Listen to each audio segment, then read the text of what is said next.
Repeat after me, please. This is my decade. You know, every year I used to say, this is my year. But ladies and gentlemen, one good year won't be enough for me. How many of you can use a good decade? Raise your hands, please. Fantastic. All right, now, here's what I want to do. I want to share with you how you can begin to make this your decade. How many of you know within yourself, if you ask yourself the question, have I done all that I'm capable of doing or being and living up to my potential? How many of you have to really answer, no, I have not done all that I can do? Raise your hands, please. Okay, very good. Here's what we know, that people don't do what they know in life, but what they do is they operate within the context of the vision they have of themselves. So what I want to share with you is how to begin to get a larger vision of yourself and how to begin to make this your decade. Because in order to do that, it's going to be very challenging. It's going to require a lot of work on your part, an ongoing process of personal and professional self-mastery. And it's going to require that you begin to see yourself worthy of the requirements in terms of effort, in terms of commitment, in terms of action, in terms of preparation, or whatever it is that you need to do in order to take your life where you want to take it. So one of the first things I ask you to do is I want you to look at your life right now and think about something that's important to you, something that gives your life a sense of value. Think about something that you'd like to have or something you'd like to create for you or your family or for society. I want you to hold this thought in mind. Now, one of the first things I want you to do is don't worry about the inner conversation that you're going to have. Don't worry about how you're going to do it. That's going to come. You're going to develop a plan of action. You will find the way. You'll become the kind of person that can attract the people, the resources, and everything you need in order to make that become reality. But I want you to be mindful of your inner conversation. I remember once I was sitting in an audience and Zig Ziglar, who I consider one of the greatest motivational speakers on the planet, he was giving a speech and I was out in the audience and I saw him going back and forth. And within myself, I said, I'd like to do that. I can do that. And I leaned over to the guy next to me. I said, how much do they pay him to do that? He said, $5,000. I said, I know I can do that. And I admired him. And then on the way home, when I was driving from Tampa, Florida, back to Miami, Florida, my inner conversation kicked in and it said, Les Brown, you can't do that. You don't have a college education. Les Brown, you can't do that. You don't have the money. You don't have the contacts. You've never worked for a major corporation. What makes you think that you can make more in 1 hour talking than you've made working for a whole month? I want to ask you a question. How many of you ever thought about something you wanted to do and you talk you out of it? Raise your hand, please. That inner conversation, ladies and gentlemen, is the reason that most people take their greatness, take their ideas to the graveyard with them. You know, the wealthiest place on the planet, a minister said recently, and it was so true. It's not the gold mines in the various areas of the world or the diamond mines. The wealthiest place on the planet is the graveyard. Because in the graveyard, we will find inventions that we never, ever were exposed to. Ideas, dreams that never became reality. Hopes and aspirations that were never acted upon. Because most people allow that inner conversation for whatever reason to keep them from ever pursuing their goals. So let us begin to look at what's required in order to make this our decade. Why is it that most people don't ever reach their goals or live up to their true potential? One is fear. And there are only two kinds of fears that we're born with. The fear of falling and the fear of a loud sound. All other fears we learn, like the fear of failure. The next is the fear of success. That's one of the major challenges I had to deal with. I was working on a major project, and after it began to grow and it was extremely successful, I panicked and I walked away from it and gave it to someone else because I didn't believe that I could handle it. The other thing that keeps most people from reaching their goals is that a lot of people become comfortable. They stop growing. They stop wanting anything. They become satisfied.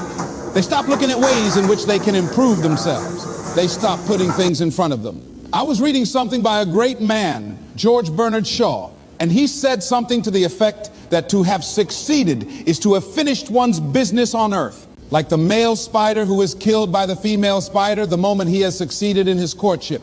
And he goes on to say, I like a state of continual becoming with the goal in front and not behind. I remember after giving a speech at a major corporation, a gentleman came up to me who was up in years and he said, you know, that's real great motivation for you young guys. But I've done all my work. There's nothing else for me to do. I said, oh yes, you've got a lot to give. You have a lot to offer, The fact that you're still here means that your business is not through yet. The other thing that keeps us from reaching our goal is not feeling worthy. That's where a lot of people get stuck. Because see, when you don't feel worthy of your goal, you will begin to unconsciously engage in self-destructive behavior like procrastinating, constantly putting things off, squandering your time. And that's what life is made of.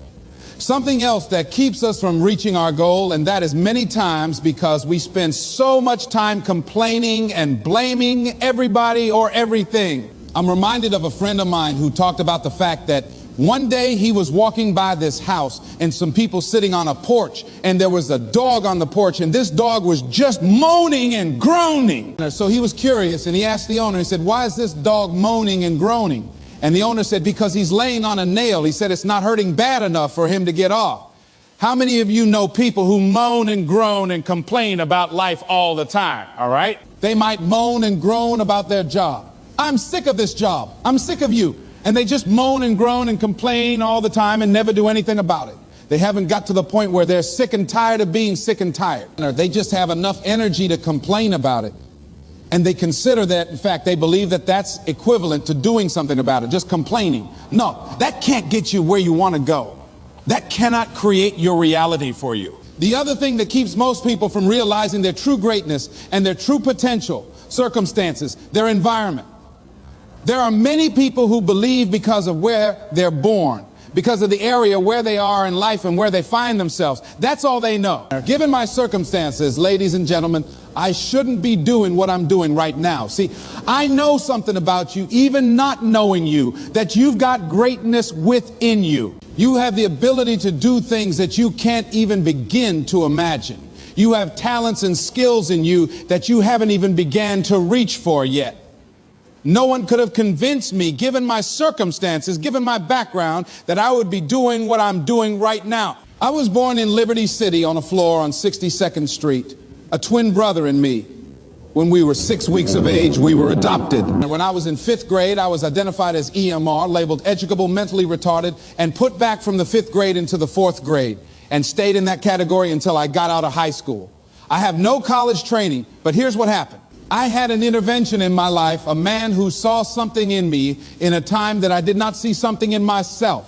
I never forget being in his class one day, waiting on a friend of mine who was there to rehearse for a play. He did not show up, and he asked me to go up to the board and write something on the board, and I said, "I can't do that, sir." He said, "Why not?" I said, "Well, I'm in a special education class." He said, "What do you mean?" I said, "Go up to the board and write what I'm about to tell you." I said, "I can't do that, sir." "Why not?" "I'm educable, mentally retarded."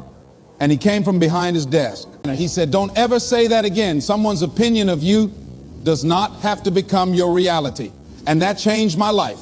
It was Oliver Wendell Holmes who said that once a person's mind is expanded with an idea or a concept, it can never be satisfied to going back to where it was. So some of you are going to experience a breakthrough. Some of you are going to go back and look at your dreams and brush them off.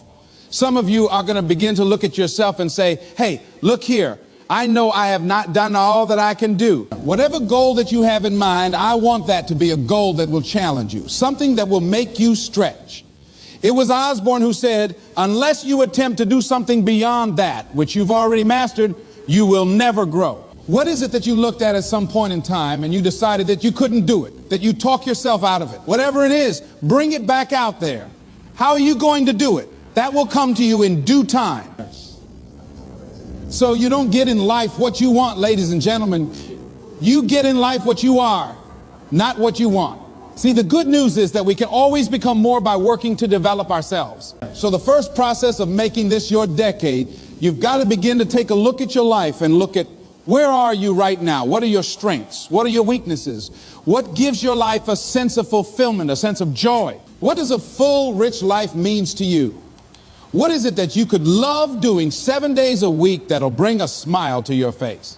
Think about that. In all the areas of your life, your professional life, your personal life, your family life, your spiritual life, what is it that you'd like to have?